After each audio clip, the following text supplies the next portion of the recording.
누가복음 15장에는 세 가지 잃어버린 것들이 있습니다. 잃어버린 양, 잃어버린 드라크마, 잃어버린 아들에 대한 이야기입니다. 모두 공통적인 메시지가 있습니다. 잃어버린 것에 대한 소중함입니다. 또 하나의 메시지가 있습니다. 우리 모두 하나님으로부터 잃어버려졌다에 대한 이야기입니다. 특별히 잃어버린 아들에 대한 이야기는 하나님을 떠난 인간에 대한 인간의 상태를 보여줍니다. 한 아들은 아버지를 완전히 떠나서 자신의 욕망대로 살아가는 방식으로, 또 다른 한 아들은 아버지와 같이 살지만 역시 자신의 욕망대로 살아가는 모습입니다. 오늘은 이 두 아들과 한 아버지의 모습을 포커스로 성경이 우리에게 말하는 바를 살펴보고자 합니다. 첫 번째는 집 나간 아들의 이야기입니다. 우리 오늘 본문 5장 12절의 말씀을 읽어보겠습니다. 작은 아들이 아버지에게 말했다. 아버지, 재산 중에 제가 받을 몫을 주십시오. 그래서 아버지는 두 아들에게 살림을 나눠 주었다. 아들이 가족의 재산에서 자기 몫을 요구하는 것은 잘못된 것은 아닙니다. 그 당시 문화 속에서 당연한 권리입니다. 문제는 이런 재산 분배를 아버지가 살아있을 때 했다는 것이 문제입니다. 그 당시에 아버지의 재산은 대부분 부동산입니다. 자녀에게 주려고 유산을 주기 위해서 유산을 바꿔야 한다면 땅을 팔았어야 되는 겁니다. 근데 고대 근동에서 토지는 사람에게 생명과 같은 존재라는 겁니다. 그러니까 어떤 이야기냐면 아버지 저에게 유산을 주십시오. 아버지가 살아계신데 유산을 주십시오라고 얘기하는 건 아버지 빨리 죽었으면 좋겠습니다라고 이야기하는 매우 충격적인 메시지라는 겁니다. 둘째 아들은 아버지의 소유물은 원하지만 아버지는 원하지 않습니다. 둘째 아들에게 있어서 아버지와의 관계는 아버지의 그런 부를 누리는 단지 그냥 수단일 뿐입니다. 이제 누리다 보니까 지겨워진 것입니다. 자기 마음대로 쓰는 것이 자기 마음대로 쓰고 싶어져서 이제 자기 마음대로 컨트롤하고 싶어져서 아버지한테 얘기하는 겁니다. 아버지, 이제 내 거 주십시오. 내 거 주세요. 아빠는 필요 없고 아빠의 재산만 필요해요 라고 이야기하는 겁니다. 당시 가부장적인 문화 속에서 매우 폐륜적인 행동입니다. 가장을 모욕하는 행동이기 때문에 가장은 그 자녀를 죽여도 아무 상관없습니다. 그런데 좀 이상한 장면이 있습니다. 아버지는 이런 수치를 당하는 상황임에도 불구하고 아무런 이야기도 하지 않습니다. 오히려 재산을 나눠줍니다. 오히려 아버지의 모습은 낭비라고 생각할 만큼 오래 참고 고통과 수치를 감당하고 있습니다. 이후에 둘째 아들은 먼 나라에 가서 무절제한 생활로 재산을 가진 것들을 모두 탕진해 버리고 맙니다. 말 그대로 돼지들과 같이 진흙탕에 빠져서야 이렇게 제정신이 듭니다. 그때 느낍니다. 아버지를 떠나서는 아무것도 할 수 없구나. 그게 원래 내 게 아니라 아버지의 것, 아버지가 그 모든 것들을 주셨다라는 것들을 그때 깨닫는 것입니다.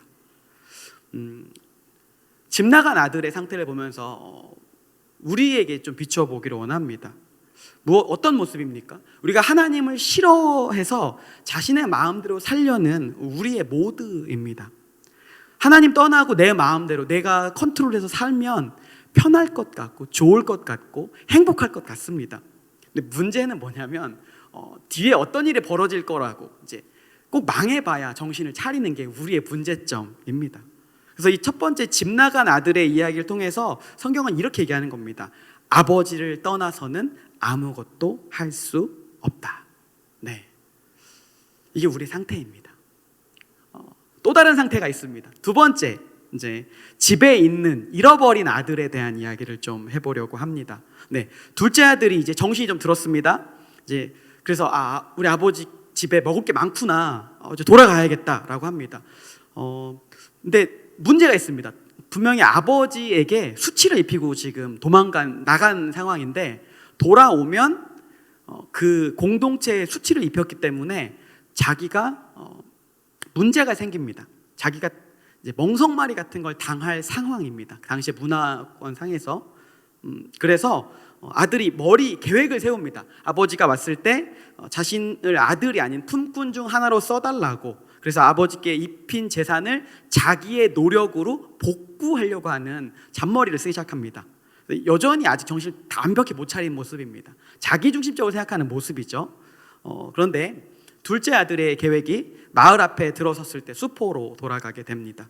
아버지가 아들을 보고 막 달려나와서 그를 아들로 받아들이고 마을의 잔치를 벌입니다. 그러니까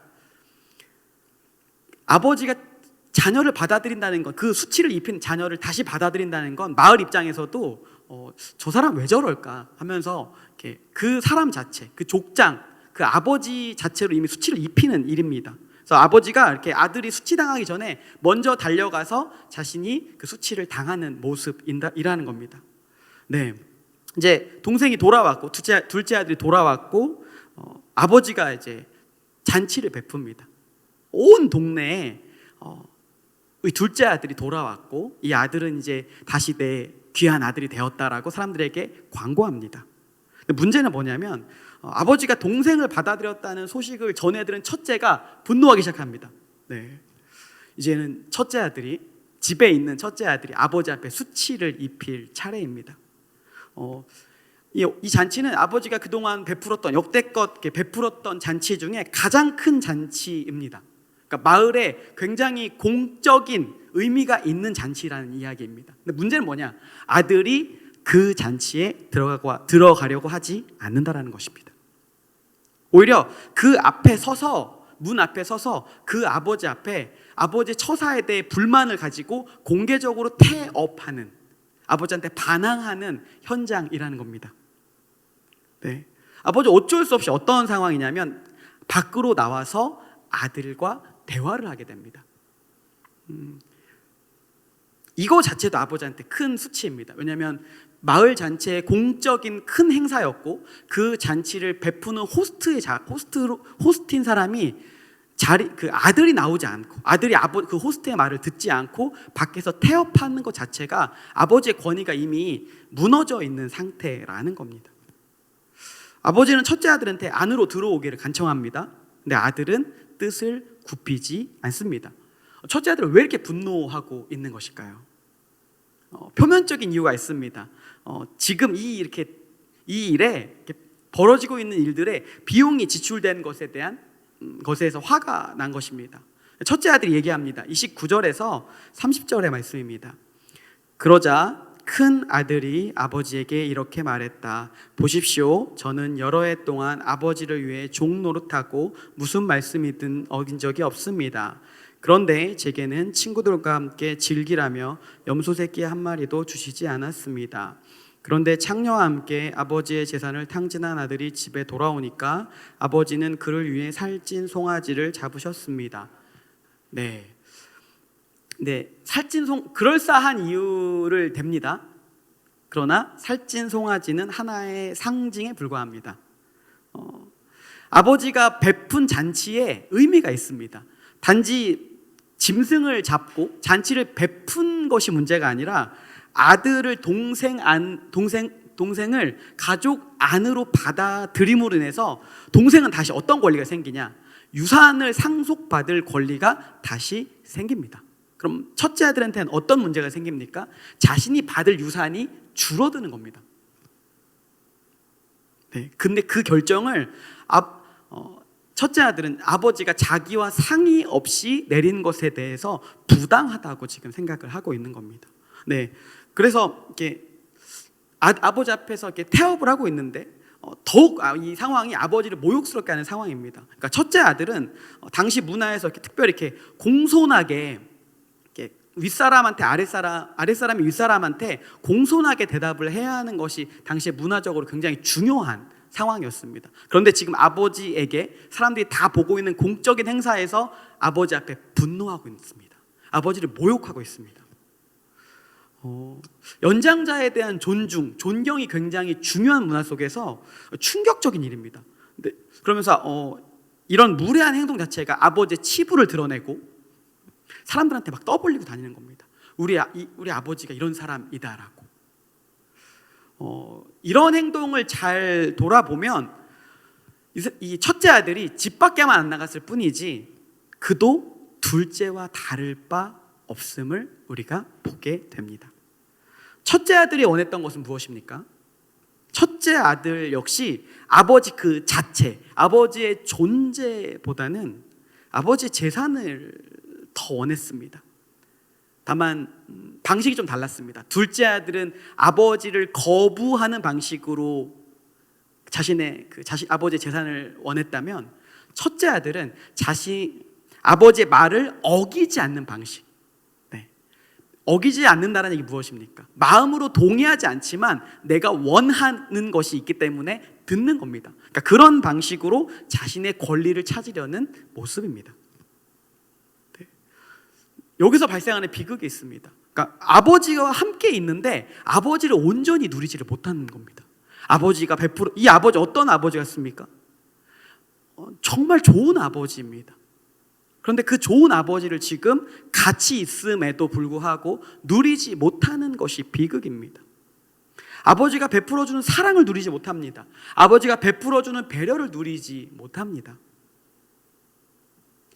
이 두 아들의 모습을 통해서 성경이 무엇을 말하고 있습니까? 하나님을 떠나 잃어버린 자들이 2명 있다. 하나님을 떠나서 망한 인생이 2명이나 있다. 집 안에도 있고 집 밖에도 있다라고 이야기하는 겁니다. 이 두 번째, 집 안에 있으면서 망한 아들의 이야기는 우리에게 무엇을 얘기합니까? 아버지를 오해하면 좋은 것을 누릴 수 없다라는 것입니다. 세 번째, 그렇다면 이 잃어버린 아들들, 집 안에 있지만 잃어버린 아들, 집 밖으로 나가서 잃어버린 아들, 이 두 아들을 바라보는 아버지의 마음에 대해서 이야기를 좀 해보겠습니다. 두 아들 중 어떤 아들도 아버지를 그 아버지 자체로 사랑하지 않았습니다.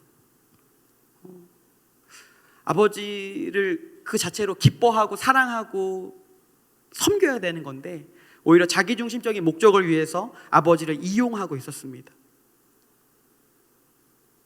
이게 우리에게 어떤 의미가 있습니까? 하나님을 규율을 어기는 방식으로도 하나님을 떠날 수도 있고요, 하나님의 규율을 지키면서도 하나님을 떠날 수 있다라는 겁니다. 그러니까 이 중심에 모두 내가 중심이 있다면, 자기중심적 성향이 있다면 그것은 하나님에게 반역하고 멀어질 수 있는 방법이라는 것입니다. 이 모습은 비유에 나와 있는 아들에게만 해당되지 않습니다. 당시 예수님의 그 이야기를 들었던 1차 청중이었던 세리와 죄인, 바리새인과 율법학자들에게 우선 해당되는 이야기입니다. 더 나아가서 2022년 오늘을 살아가는 우리에게도 동일하게 해당되는 이야기입니다. 우리 안에, 사람의 마음 안에 둘째 아들과 같은 욕망으로 살아가려는 모두가 있습니다. 또한 첫째 아들과 같이 자신의 의를 추구하며 살아가려는 자기의의 모두가 있습니다. 이 두 가지 모두 우리 안에 있는 모습입니다. 정말 이 이후에 아버지의 반응은 놀랍습니다. 아들을 엄격하게 혼내거나 망신을 주거나 제압하지 않습니다. 오히려 우리가 생각하는 방식으로 사용하지 않고 우리의 상식을 뛰어넘는 방식으로 자녀들을 대합니다. 오늘 말씀 누가복음 15장 20절에서 24절의 말씀입니다. 제가 읽어드리겠습니다. 그러고 나서 아들은 일어나 아버지에게로 갔다. 아들이 아직 멀리 있는데 그 아버지는 아들을 보고 불쌍히 여겨 아들에게 달려가 그의 목을 껴안고 입을 맞췄다.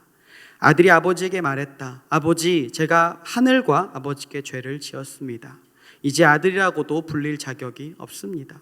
그러나 아버지는 종들에게 말했다. 어서 가서 가장 좋은 옷을 가져와 이 아이에게 입혀라. 손가락에 반지를 끼우고 발에 신을 신겨라. 살찐 송아지를 끌어다 잡아라. 잔치를 벌이고 즐기자.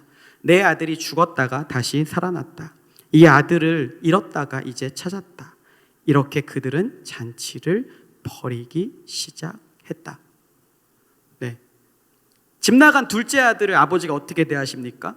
아버지가 멀리서 아들이 오는 것을 보고 뛰기 시작합니다. 중동의 유지는 원래 뛰지 않습니다. 그러니까 우리나라도 비슷하죠. 우리나라도 어른들은 뛰지 않았던 문화가 있습니다. 양반은 뛰지 않았습니다. 아이들이 뛸 수 있습니다. 여자들도 뛸 수 있고 젊은이들도 뛸 수 있습니다. 근데 그 지역의 지역 유지, 넓은 토지를 소유한 그 지주, 그리고 그 지역에서 존경받는 어른은 뛰면 안 됩니다. 뛰는 행위 자체가 체면을 깎아먹는 일입니다. 그런데 누구에게나 체면이 중요하지 않습니까? 그런데 아버지가 그 체면을 무시하기 시작합니다. 오히려 이 아들이 어떤 상황이냐면 돌아오면 멍석마리 같이 매 맞고 죽어야 되는 상황이 벌어질 수 있기 때문에 오히려 자신이 달려가는 그 모습, 달려가면서 아들을 먼저 다른 사람들에게 당하기 전에, 아들이 죽기 전에 아들을 살리기 위해서 자신이 수치를 당해버리는 겁니다. 사람들이 그 뛰는 아버지의 모습을 보면서 이미 그 모습 자체로 아버지는 이미 수치를 당하신 겁니다. 그리고 그 아들에게 아버지가 달려갔어서 아들이 자기가 생각했던 계획들을 막 얘기하지 않습니까? 근데 그 얘기를 꺼내기도 전에, 조건을 듣기도 전에 달려와서 안고 입을 맞춥니다. 옷을 입히고 아들의 지위를 회복시킵니다. 성경이 이걸 통해서 우리에게 하고 싶은 이야기가 무엇입니까? 아버지가 있으니까 완전 망한 인생도 완벽하게 회복될 수 있다라는 겁니다. 그 어떤 인생도 예수 그리스도 앞에 완벽히 회복되지 못할 인생이 없습니다. 이건 첫째 아들도 마찬가지입니다. 잔치에 참여하기를 거부하는 첫째 아들에 대한 모습을 한번 또 살펴보겠습니다. 31절에서 32절의 말씀 제가 읽어드리겠습니다. 아버지가 말했다. 얘야, 너는 항상 나와 함께 있지 않느냐? 또 내가 가진 모든 것이 다 내 것이다. 그러나 내 동생은 죽었다가 다시 살아났고 내가 그를 잃었다가 찾았으니 우리가 잔치를 벌이며 기뻐하는 것이 당연하다. 첫째 아들의 문제는 무엇입니까? 자신의 마음이 망가졌는데 모릅니다. 그러니까 내 마음이 망가졌어요. 자기 중심적으로 내가 옳고 사는데 망가졌습니다. 그러니까 어떤 일이 벌어지죠? 고립됩니다. 아버지와도 고립되고 아버지와도 반목하고 아버지와 싸우는 것이 그 인생의 슬픔입니다. 근데 아버지가 어떻게 하십니까? 그 아들을 버리지 않으십니다. 그 아들을 심판하지 않으십니다. 오히려 그 아들에 대해서 아버지가 초청하십니다. 깨닫고 돌아오면 망하지 않으니까 손을 내미시는 겁니다.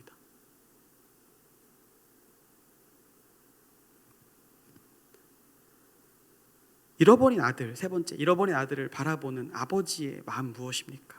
아버지가 있으면 전부 회복될 수 있다. 그 모습이 집 나간 잃어버린 아들이든 집 안에 있는 집 나간 아들, 잃어버린 아들이든 모두 가능하다라는 겁니다. 이 둘을 통해서 복음은 무엇을 얘기합니까? 아버지의 모습을 통해서 무슨 얘기를 합니까? 모든 사람은 잘못되었습니다. 모든 사람의 마음은 병들었습니다. 모든 사람의 마음은 고장났습니다. 그런데 하나님은 모든 사람은 사랑받으며 모든 사람은 이를 생각하고 인식하고 변화를 받도록 손을 내미신다는 겁니다. 아버지의 은혜를 누릴 수 있는 사람의 전제 조건은 하나입니다. 나한테 하나님 아버지의 은혜가 필요하다. 네, 복음이 우리에게 주는 기쁨은 무엇입니까? 그 은혜가 필요함을 아는 것입니다. 그리고 나의 상태와 그 하나님의 구원의 그 간극의 기쁨을 아는 것이 복음이 우리에게 주는 기쁨입니다. 이걸 통해서 우리가 무엇을 알 수 있습니까? 이 아버지의 모습을 통해서 무엇을 알 수 있습니까? 하나님은 우리가 생각하는 일반적인 신의 모습이 아니라는 겁니다. 하나님 우리가 생각하는 일반적인 거래 모드의 다른 종교의 신과 전혀 다른, 완전히 다른 분이라는 겁니다. 우리가 얼마나 많이 하나님을 오해하고 있습니까? 우리가 얼마나 하나님을 누리지 못하고 있습니까? 우리가 얼마나 하나님의 그 성품에 참여하지 못하는 비극들이 있습니까? 오히려 이 누가복음 15장 잃어버린 두 아들의 이야기를 통해서 성경은 하나님이 어떤 분이신지를 명확하게 보여주고 있습니다. 하나님 어떤 분이십니까? 하나님 우리에게 넘치도록 사랑을 낭비하시는 분이십니다. 하나님 어떤 분이십니까? 그 넘치는 사랑의 그 절정으로 자신의 아들을 보낼 만큼 그 사랑을 확증하시는 분이라는 겁니다. 그래서 어떤 일이 벌어집니까? 우리의 삶의 모든 절망, 어떤 절망도 회복 다 될 수 있다는 겁니다. 어떤 아픔, 어떤 슬픔, 모든 것들이 다 그 낭비하시는 하나님의 사랑으로 인해서 회복될 수 있다는 것입니다.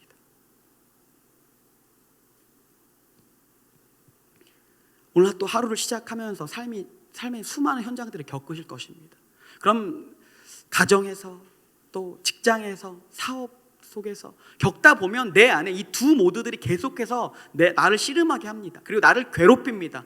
그러면서 나는 정말 하나님 앞에 사랑받을 자격이 없는 사람의 모습들이 계속해서 나타날 겁니다.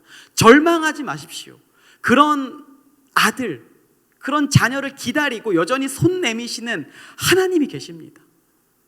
여전히 그 사랑으로 자신의 아들을 보여서 사랑을 확증하신 그분이 계십니다.